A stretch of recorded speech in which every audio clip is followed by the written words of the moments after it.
साथियों, ऐसा कोई परिवार नहीं है जिसका शिक्षा से संबंध न हो। इसका अर्थ यह है कि नई शिक्षा नीति का आप पर भी प्रभाव पड़ेगा।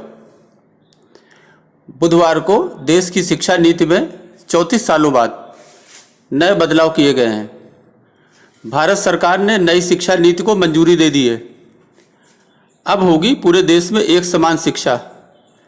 एक समान स्तर के राज्यों, केंद्र और विभिन्न शिक्षा बोर्डों के बीच का अंतर अब समाप्त हो जाएगा। सरकार ने तय किया है कि अब सकल घरेलू उत्पाद का 6% शिक्षा पर खर्च होगा। अभी तक भारत की जीडीपी का 4.4% हिस्सा ही शिक्षा पर खर्च होता था।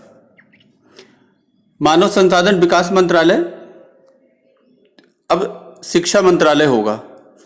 नई शिक्षा नीति में 10-2 के फॉर्मेट को पूरी तरह खत्म कर दिया गया है।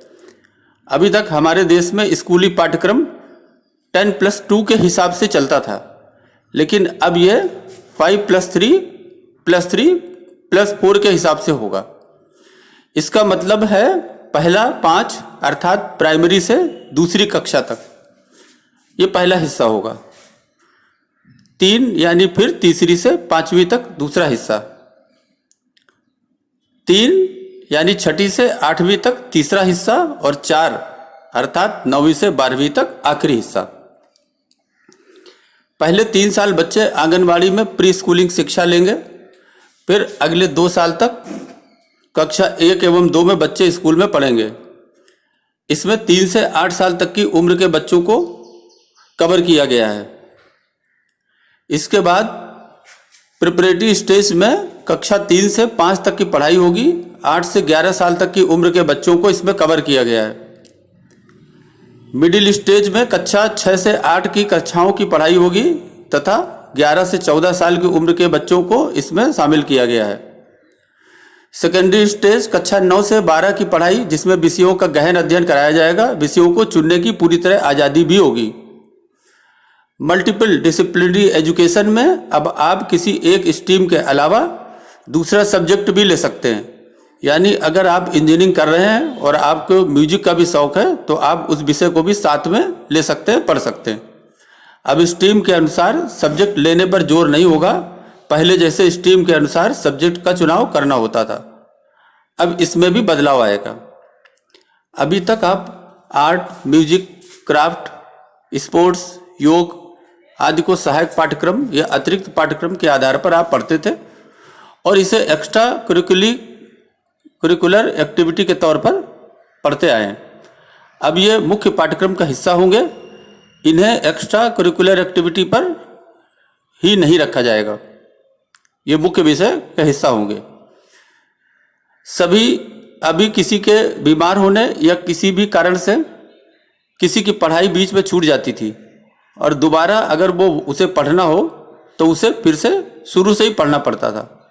अब ये व्यवस्था है कि अगर किसी कारण से पढ़ाई बीच में छूट गई है और सेमेस्टर सिस्टम है तो इसे मल्टीपल एंट्री और एग्जिट सिस्टम के तहत आपको लाभ मिलेगा।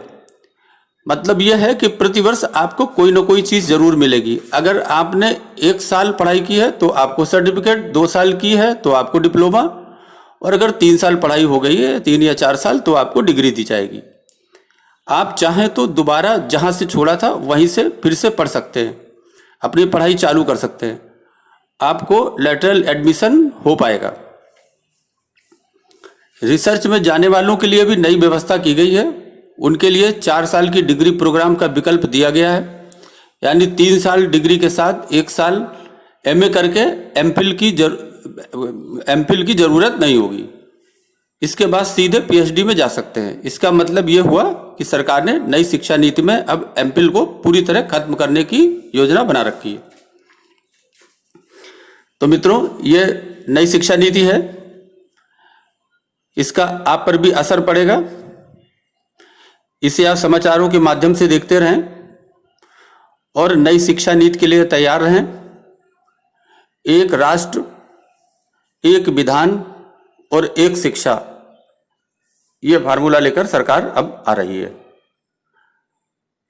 अभी के लिए इतना ही मित्रों, धन्यवाद।